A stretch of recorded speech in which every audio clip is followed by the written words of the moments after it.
శ్రీ విజయ రమణారావు గారు.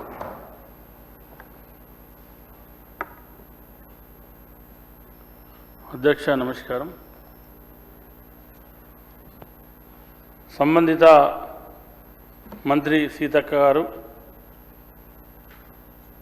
ఎన్ఆర్జీఎస్ పథకాన్ని ఏదైతే కేంద్ర ప్రభుత్వం దాన్ని తుంగలో తొక్కి మరి కొత్తగా Viksit Bharat guarantee for Rozgar and Ajeevika mission Gramin చట్టం అని చెప్పి ఒక కొత్త చట్టాన్ని తీసుకురావడం జరిగింది.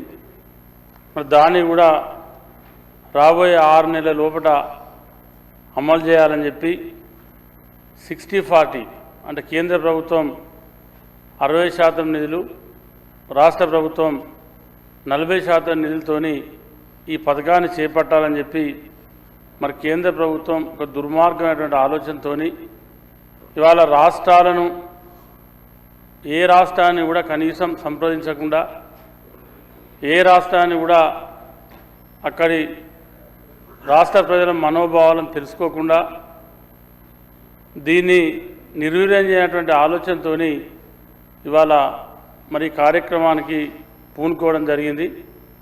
మరి ఇవాళ 2005వ సంవత్సరంలో ఆనాడు శ్రీమతి సోనియా గాంధీ గారి నాయకత్వంలో డాక్టర్ మన్మోహన్ సింగ్ గారు ప్రధానమంత్రి ఉన్నటువంటి సమయంలో ఆనాడు మరి మహాత్మా గాంధీ అంటే అప్పటికి ఎన్ఆర్జీఎస్ పథకాన్ని తీసుకొచ్చి మరి 2009వ సంవత్సరంలో 140 సంవత్సరాలు మరి ఆనాడు గాంధీజీ జయంతి రోజున ఈ పథకానికి మహాత్మా గాంధీ వారి పేరు పెట్టి మరి దేశమంతా అన్ని రాష్ట్రాలల్లో, అన్ని జిల్లాలల్లో, అన్ని గ్రామాలల్లో దీన్ని తీసుకుపోయే విధంగా ఆనాడు రూపకల్పన చేసి మరి పేదలకు ఇది ఒక పెద్ద వరంగా, మరి నిజంగా కూడా నేను ఒక రైతు బిడ్డగా మరి మా ప్రాంతంలో సుదీర్ఘంగా రైతు నాయకునిగా మరి రైతు కూలీల పట్ల మరి అనేక పోరాటాలు చేసిన వ్యక్తిగా మరి నాకు తెలిసినంత వరకు దీని ద్వారా చాలామంది పేదలు లబ్ధి పొందడం జరిగింది. మరి ఆనాడు గ్రామాలల్లో 2004 నుండి 2005 నుండి 9 కానీ 2009 నుండి 14 వరకు కానీ మరి ఆ 10 సంవత్సరాల తెలంగాణ రాష్ట్రంలో మరి లక్షలాది మంది గ్రామీణ ప్రాంతంలో ఉన్నటువంటి కూలీలు ఎవరైతే ఉన్నారో బయటికి ఎక్కడికి వెళ్లకుండా మరి ఆనాటి ప్రభుత్వం పని దినాలు కల్పిస్తే మరి దీని మీదనే భార్యాభర్త ఇద్దరు కూడా జాబ్ కార్డు తీసుకొని మరి పనిచేసి రెక్కాడితే డొక్కాడినటువంటి పేదలు ఎవరైతే ఉన్నారో ఆనాడు వాళ్లకు మరి కూలీ దొరికినటువంటి పరిస్థితి.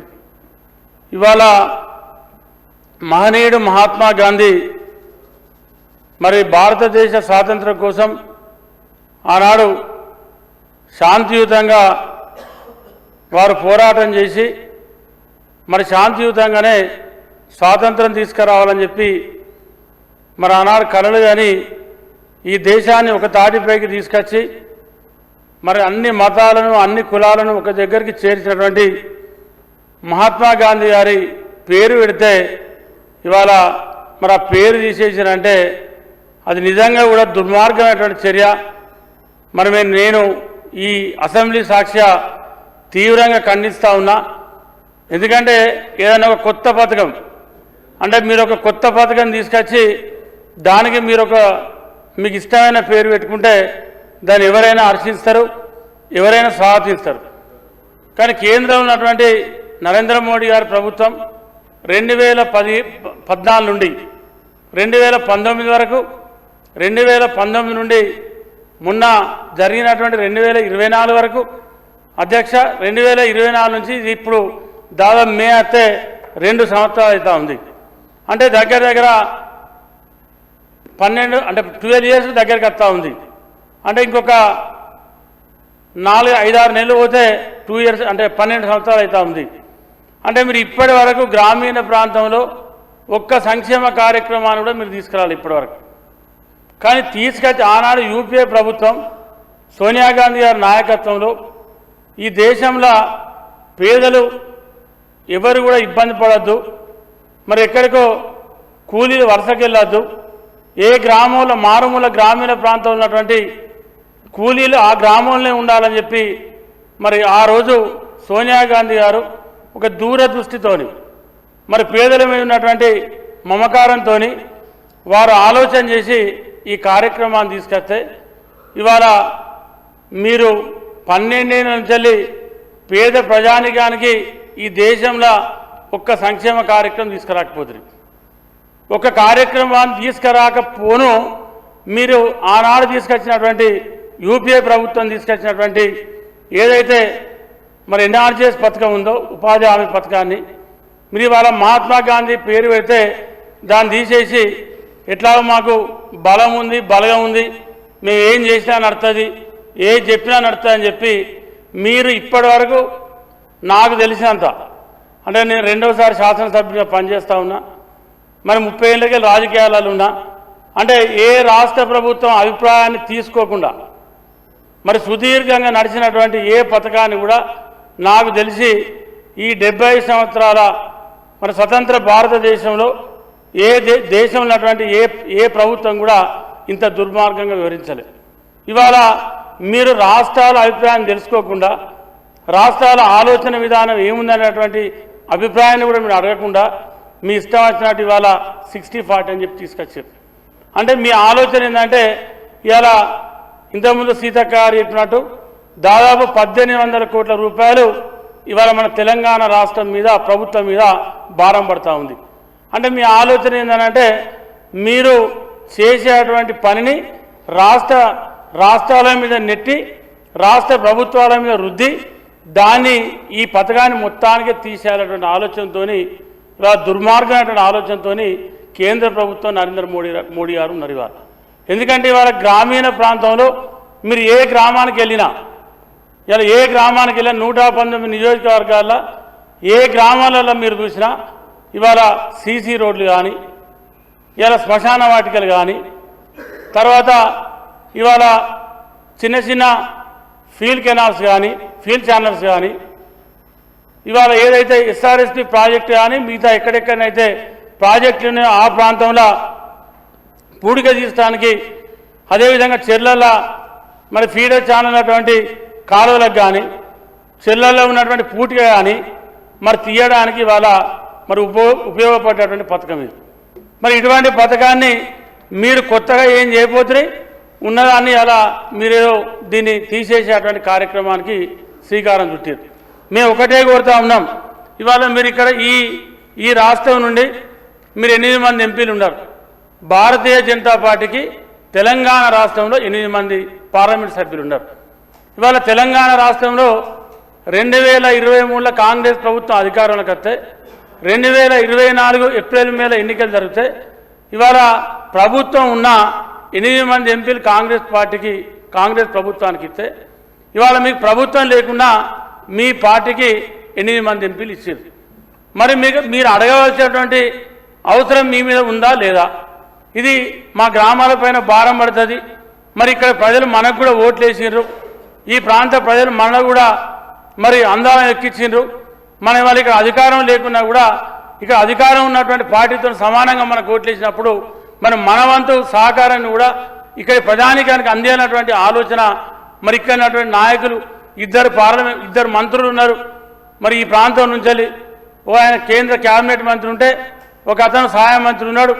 మరి మిగతా అందరు కలిసి 8 మంది ఎంపీలు ఉన్నారు.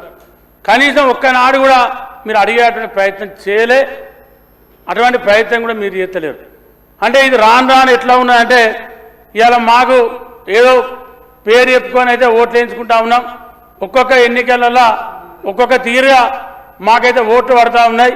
కాబట్టి మా వ్యవస్థ అయితే బాగానే నడుస్తూ ఉంది, మాకేం ఇబ్బంది లేనటువంటి విధంగా వివరించడం అనేది అది కరెక్ట్ కాదు. ఖచ్చితంగా రాబోయే రోజుల్లో ఉపాధి హామీ పథకాన్ని ఖచ్చితంగా దాని గతంలో ఏ రకంగా అయితే కేంద్ర ప్రభుత్వం 100కు 100% ఏ రకంగానైతే మరి కేంద్ర ప్రభుత్వమే భరించిందో ఆనాడు యూపీఏ ప్రభుత్వం కేంద్ర ప్రభుత్వం ఉండి ఏ రకంగానైతే చట్టం చేసిందో అదే చట్టాన్ని మళ్ళీ మీరు కొనసాగింపుగా ముందుకు తీసుకెళ్లడం కోసం మరి ఈ రాష్ట్ర పార్లమెంట్ సభ్యులు మరి 2 మంత్రులను కలుపుకొని మీరు 8 మంది నరేంద్ర మోడీ గారి దగ్గర కేంద్ర ప్రభుత్వం మీద మీ ప్రభుత్వం మీద పోరాటం చేసి ఖచ్చితంగా దాన్ని సాధించినప్పుడే మీరు ఇక్కడటువంటి పేద ప్రజానికానికి మరి వాళ్ళ న్యాయం చేసినట్టు అవుతుంది. మరి ఏదో ఎన్నికలు వచ్చినప్పుడు మాయ మాటలు చెప్పి ఓసారి సర్జికల్ స్ట్రైక్ అని చెప్పి ఓసారి ఇంకేదో కళ్యాణం రాముని కళ్యాణం అని చెప్పి మరి రకరకాలు చెప్పి మీరు ఏదైతే ఓట్లు వేయించుకున్నారో మరి దాన్ని మీరు ఇలా ఒకసారి ఆలోచన చేసుకోవాలి. ఎందుకంటే ఎప్పటికీ అదే సిస్టమ్ నడవదు. ఎందుకంటే ఇది ప్రజాస్వామ్య దేశం. ఇలా కులతత్వం, మతతత్వం, ప్రాంతీయతత్వం అవన్నీ కూడా పాల పొంగు లాంటి వస్తూ ఉంటాయి, పోతూ ఉంటాయి.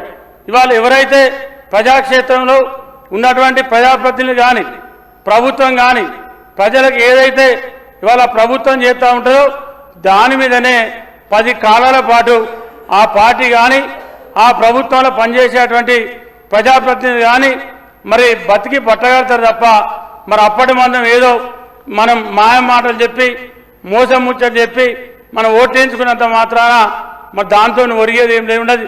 అదంతా తాత్కాలికమే. మనం ఇంతకుముందు ఉన్నటువంటి ఒక పార్టీని కూడా చూసినాం. ఇవాళ వాళ్ళు ఇక్కడి నుంచి ఎవరేమన్నా ఉరికిర్రో మనకు అర్థం కాలేదు. ఇవాళ ఇక్కడి నుంచి వాటికనే వాళ్ళే తయారు చేసుకున్నారు. వాళ్ళే ఏదో మాట్లాడుకున్నారు. వాళ్ళు ఉదమంటారు, వాళ్ళు వద్దంటారు, వాళ్ళు ఉదమంటారు, వద్దంటారు. 2 సార్లు అటు వేరు, 2 సార్లు ఇటు వచ్చారు. అందరూ కలిసి ఆయన బయటికి పోయి మేము మొత్తానికే వెళ్ళిపోతాను ఇక్కడి నుంచి చెప్తా ఉన్నారు. అంటే మనకి దీంతో ఏం కనబడతా ఉందంటే అంటే అసెంబ్లీలో ఉండి ఇక్కడ చర్చించి మరి ప్రజా సమస్యల మీద అంటే వాళ్ళ భయం అంతా ఏంటంటే ఇక్కడ ఉంటే ఇలా ఇంత మంచి మరి దీని మీద చర్చ ఉంది అంటే ఇలా ఉపాధి హామీ మీద చర్చ ఉంది, సాయంత్రం దీని మీద డిస్కషన్ ఉందని చెప్పి తెలిసి కూడా మరి ఆ పార్టీ బీఆర్ఎస్ పార్టీ బైకాట్ చేసిందంటే మరి వాళ్ళ ఆలోచన విధానానికే మరి నేను వదిలేస్తా ఉన్నా. ఎందుకంటే ఈ రాష్ట్రంలో ఉన్నటువంటి పేదల మీద, ఈ రాష్ట్రంలో ఉన్నటువంటి పేద ప్రజల మీద మరి వాళ్ళకి వాళ్ళ ధోరణి ఎట్లుందో ఇంతకంటే ఎక్కువ నిదర్శనం అవసరం లేదు. ఎందుకంటే వాళ్ళ ఆలోచన మొత్తం వాళ్ళు ఎప్పుడు మా అధికారం పోయింది 2 ఏళ్ళు అవుతా ఉంది మళ్ళీ ఎట్లా అధికారం వస్తుందని చెప్పి ఆలోచన తప్ప దాని మీద ఉన్నటువంటి శ్రద్ధ మరి ఇంకో దాని మీద లేదు. రోజు నిత్యం లేస్తే అబద్ధాలు, మాట్లాడితే అబద్ధాలు, వాళ్ళు మాట్లాడితే అబద్ధాలు తప్ప మరి అబద్ధాలు ఇక్కడ ఉండి మాట్లాడచ్చు వాళ్ళ ఉపాధి హామీ మీద. మరి ఇన్ని అబద్ధాలు ఆడేటువంటి బీఆర్ఎస్ పార్టీ ఇవాళ ఇక్కడ లేకుండా పోతున్నాయి.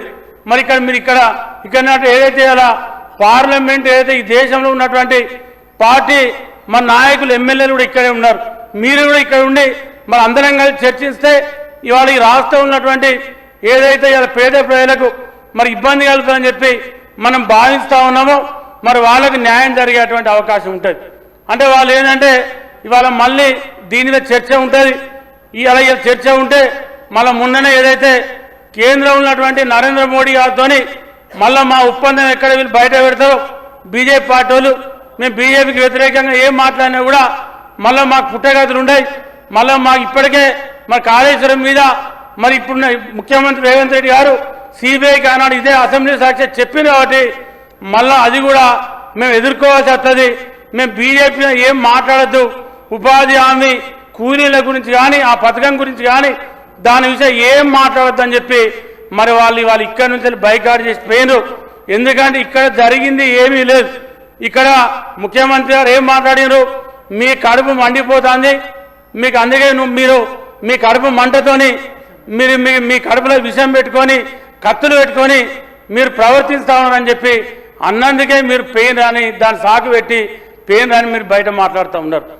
అంటే ఇవాళ మీ ఆలోచన ఏంటంటే పేదల గురించి చర్చించడం కోసం కాదు, ఈ రాష్ట్ర ప్రయోజనాల కోసం మరి చర్చలో పాల్గొనేటువంటి ఆలోచనలు మీరు లేరు. మీ ఆలోచన మొత్తం రోజు అబద్ధాలు ఆడాలి, రోజు అబద్ధాలు చెప్పాలి, రోజు ఎంత వీలైతే అంటే మీ పుట్టకే మీ పార్టీ పుట్టకే అది అబద్ధాల మీద పుట్టింది. ఆ పార్టీకి ప్రతి వ్యక్తికి లేకపోతే పార్టీకి ఇలా మనం అప్పుడప్పుడు వింటూ ఉంటాం చూస్తూ ఉంటాం. మీ పార్టీ కూడా అది అబద్ధాల మీద పుట్టింది కాబట్టి మీరు అబద్ధాలు ఆడితేనే బతుకుతారు. రోజు అబద్ధాలు ఆడకపోతే బతకరు. రోజు మీరు పోటీ పడతారు. ఇవాళ నువ్వెన్ని అబద్ధాలు అన్నావంటే ఇవాళ నేనెన్ని అబద్ధాలు అన్నావు చెప్పి దానికోసమే ఇవాళ మీరు ఇవాళ ఒకటే బీజేపీ మరి పార్టీ కానీ ఇక్కడటువంటి బీజేపీ పార్టీ మహేశ్వర్ రెడ్డి గారు ఇక్కడే ఉన్నారు. ఖచ్చితంగా మీరు కూడా మరి 2 సార్లు ఎమ్మెల్యే ఉన్నారు. ఇవాళ మీకు తెలియంది కాదు. మరి గ్రామీణ ప్రాంతంలో ఇవాళ ఉపాధి హామీ పనుల గురించి మీరు కూడా మీ నియోజకవర్గంలో మరి అన్ని విధాలుగా చేసుకొని ఉంటారు. ఆనాడు మీరు కాంగ్రెస్ పార్టీలో ఉన్నప్పుడే మరి 2009లో ఇది మహాత్మా గాంధీ గారి పేరు పెట్టి ఆనాడు దీన్ని సంపూర్ణంగా మరి దీన్ని అమలు చేయడం జరిగింది. దానికన్నా ముందు మరి ఆనాడు కాంగ్రెస్ ప్రభుత్వం అన్నప్పుడు 1970 సంవత్సరంలో ఆ మహారాష్ట్రలో అప్పుడు మరి అక్కడ దీన్ని కొంతవరకు అక్కడ కరువు వస్తే మొదలు అక్కడ కూలీలను పెట్టి అమలు చేయడం జరిగింది. ఆ తర్వాత చిన్నగా మరి అక్కడక్కడ కాంగ్రెస్ ప్రభుత్వం తర్వాత పివి నరసింహారావు గారు కొంత ఆ తర్వాత మన్మోహన్ సింగ్ గారు వచ్చిన తర్వాత మరి పూర్తి స్థాయిలో సోనియా గాంధీ గారి నాయకత్వంలో దీన్ని అమలు చేయడం జరిగింది. ఖచ్చితంగా మీరు ఇక్కడటువంటి 8 మంది శాసనసభ్యులు ఈ రాష్ట్రంలో 8 మంది ఎంపీలు 2 మంత్రులు అందరూ కలిసి మీరు గతంలో ఉపాధి హామీ పథకం ఏ రకంగా ఉందో దాన్ని మళ్ళీ ఇక్కడ అమలు చేసేంత వరకు కూడా పోరాటం చేయాల్సిన బాధ్యత మీ మీద ఉంది. ఎందుకంటే ఊకే మతం పేరు చెప్పో కులం పేరు చెప్పో లేకపోతే గెలవడానికి అవకాశం ఉండదు. అవన్నీ తాత్కాలికం. ఎందుకంటే మనం ఎప్పుడు కూడా ప్రజలకు పనిచేసి ప్రజలకు మంచి కార్యక్రమాలు చేసి గెలవాలి తప్ప మనం ప్రజలకు మంచి కార్యక్రమాలు చేయకుండా ప్రజలకు ఏం చేయకుండా మనం ఏదో ఊకే మరి ఆ మతం పేరు ఈ కులం పేరు ఓసారి ఇదని ఓసారి అదని ఓసారి యుద్ధం అని ఇవి చెప్పి గెలిచేటువంటి పరిస్థితి ఉండదు. కాబట్టి దాన్ని మీరు పునరాలోచించుకొని మీరు ఏదైతే ఇవాళ మరి పేరు మార్చి ఉపాధి హామీ మహాత్మా గాంధీ ఉపాధి హామీ పేరు ఏదైతే మారుస్తూ ఉన్నారో మరి దాన్ని మీరు పునరాలోచించుకోవాలి.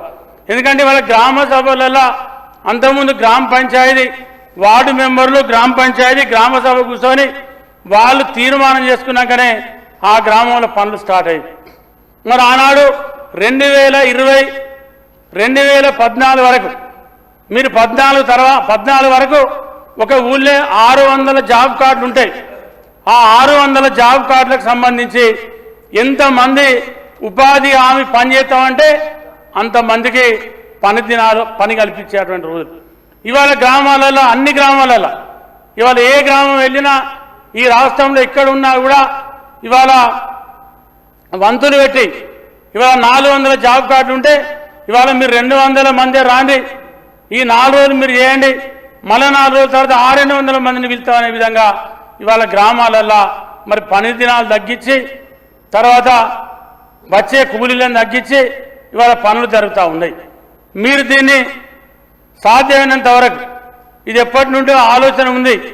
ఇవాళ మీరు మంచి ఆలోచన ఏదైతే మీరు వ్యవసాయ పనులు ఉన్నప్పుడు 60 రోజులు పని చేయమని చెప్తా ఉన్నారు.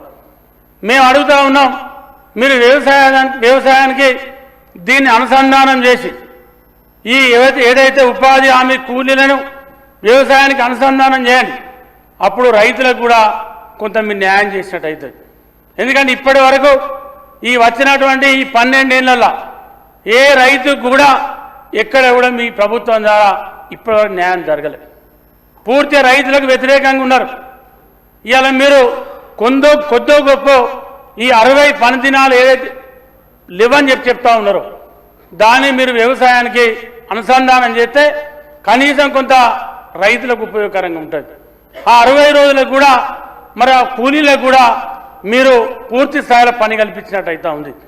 లేకపోతే మీరు ఏదైతే చెప్తా ఉన్నారో ఇవాళ మీరు ఇచ్చినటువంటి లెక్క ప్రకారంగా 48-50 రోజులకు మరి మీరు ఇచ్చేది ఇవాళ కూలీలకు అవకాశం దొరికేటువంటి పరిస్థితి లేదు.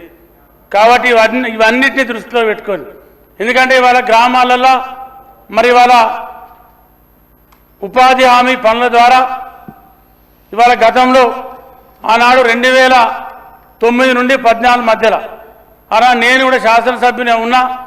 మరి చాలా వరకు మా ఇక్కడనే మా సోదరులు పాయల్ శంకర్ గారు ఊరికే బాధపడుతూ ఉంటారు. గ్రామాలలో పోతూ ఉంటే రైతులు రోడ్లు అడుగుతూ ఉన్నారని చెప్పి ఆనాడు ఉపాధి హామీ పథకం కింద ఆనాడు మనం మెటల్ రోడ్డు చేసినాం. నాకు 9, 14 గుర్తున్నది. ఆనాడు కాంగ్రెస్ ప్రభుత్వం అధికారం ఉన్నది రాష్ట్రంలో కానీ కేంద్రంలో కానీ. ఆనాడు మరి మెటల్ రోడ్డు చేసినాం గ్రామాలల్లో. ఇవాళ మీరు ఊరికే బాధపడుతూ ఉంటే నేనే మా శంకరాన్ని చెప్తా ఉంటే ఎన్నోసార్లు విన్నా. అసలు నాకు కూడా ఉంది బాధ. ఇవాళ మీరు పెద్ద మనసు చేసుకొని మీరు మా మహేశ్వర్ రెడ్డి గారి నాయకత్వంలో ఇక్కడ ఎంపీలందరినీ తీసుకొని వెళ్ళి మీరు నరేంద్ర మోడీ గారిని ఒప్పించి ఆ 40% కూడా ఇప్పిస్తే మనం ఇవాళ మరి రైతులకు చాలా ఇబ్బంది ఉన్నది. పేన ప్రభుత్వం బీఆర్ఎస్ ప్రభుత్వం దుర్మార్గంగా వివరించి ఎక్కడ ఏ రైతులకు కూడా ఏ చేన్లకు కూడా మట్టి రోడ్లు కానీ మెటల్ రోడ్లు కానీ మరి నిర్వీర్యం చేసి ఎక్కడా వేయలేదు. ఇవాళ గత మనం 2 ఏళ్ల నుంచి మరి రేవంత్ రెడ్డి గారు ముఖ్యమంత్రి అయిన తర్వాత ఈ రాష్ట్రంలో కాంగ్రెస్ ప్రభుత్వం అధికారంలోకి వచ్చిన తర్వాత ఇవాళ గ్రామాలలో రైతులకు సంబంధించిన రోడ్లు కొన్ని అక్కడక్కడ చేసుకోగలుగుతా ఉన్నాం. మరి దానికన్నా ముందు 10 ఏళ్ళు నిర్వీర్యం చేశారు. ఇవాళ ఆనాడు మెటల్ రోడ్లు ఉంటే మెటల్ రోడ్డు మొత్తం తీసేసింది బీఆర్ఎస్ ప్రభుత్వం.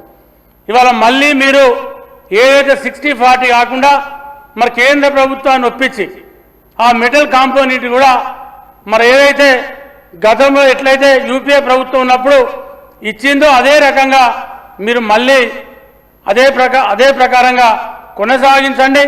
తప్పకుండా గ్రామాలలో మరి రైతులకు సంబంధించి ఇప్పుడు మెటల్ రోడ్లు కూడా అవసరం ఉన్నాయి. ఎందుకంటే మనం మట్టి రోడ్లు వేస్తే మునుపటి లెక్క ఆగుతలేవు. దాని మీద కేజీలు నడితే ఇవాళ మనం మురం పోతే 2 పసలు అంటే వానకాలం వేసంగి పసలు వెళ్ళే వరకు ఈ మట్టి కిందకి అవుతుంది. మళ్ళీ వచ్చే వానకాలం వరకు అదంతా కూడా బురద తయారై మడికట్టు లెక్క అవుతూ ఉంది. కాబట్టి మీరు అందరూ కూడా ఆలోచన చేసుకోండి. అక్కడటువంటి మీ 8 మంది ఎంపీలు కానీ మీ 2 మంత్రులు కానీ మా మహేష్ అన్న నాయకత్వం మీరు అంత తెలియ. ఎందుకంటే వారు ఇలా అసెంబ్లీ నాయకులు ఉండరు. ఎందుకంటే ఇది మీ బాధ్యత. ఎందుకంటే మా మహేశ్వర్ రెడ్డి గారు కూడా గతంలో కాంగ్రెస్ పార్టీలో మరి కాంగ్రెస్ ప్రభుత్వంలో ఉన్నారు. ఆనాడు మరి మీరు కాంగ్రెస్ ప్రభుత్వం ఉన్నప్పుడు ఇవన్నీ మీరు దగ్గరని చూసారు. మీకు తెలియంది కాదు. మరి ఇవన్నీ తెలవాలన్నా ఇవన్నీ జరగాలన్నా మరి గతంలో ఎట్లుందో అట్లా జరగాలన్నా మరి మీరు దీన్ని లీడ్ తీసుకోవాలి. లీడ్ తీసుకుంటేనే ఇది ఈ రాష్ట్ర రైతాంగానికి న్యాయం జరుగుతుంది. ఈ రాష్ట్రంలో ఉన్నటువంటి పేదలకు న్యాయం జరుగుతుంది. కాబట్టి దయచేసి మరి ఏదైతే ఉపాధి హామీ పథకాన్ని మళ్ళీ అదే మహాత్మా గాంధీ గారి పేరు కొనసాగింపు చేసుకుంటూ మళ్ళీ మీరు ఏదైతే ఇవాళ 40% రాష్ట్ర ప్రభుత్వం ఇవ్వాలి, 1800 కోట్లు రాష్ట్ర ప్రభుత్వం ఖర్చు పెట్టాలి, మిగతా 60% నిధులే మేము పంపిస్తామని చెప్పి ఏదైతే మీరు చెప్తా ఉన్నారో అది కరెక్ట్ కాదని చెప్పి నేను దాన్ని తీవ్రంగా వ్యతిరేకిస్తూ మరి ఒక శాసనసభ్యునిగా మరి ఏదైతే ఇవాళ మీరు తీసుకొచ్చినటువంటి ఈ ఉపాధి హామీ చట్టాన్ని తీవ్రంగా ఖండిస్తూ వ్యతిరేకిస్తూ అధ్యక్ష సెలవు తీసుకుంటాను. గౌరవ సభ్యులు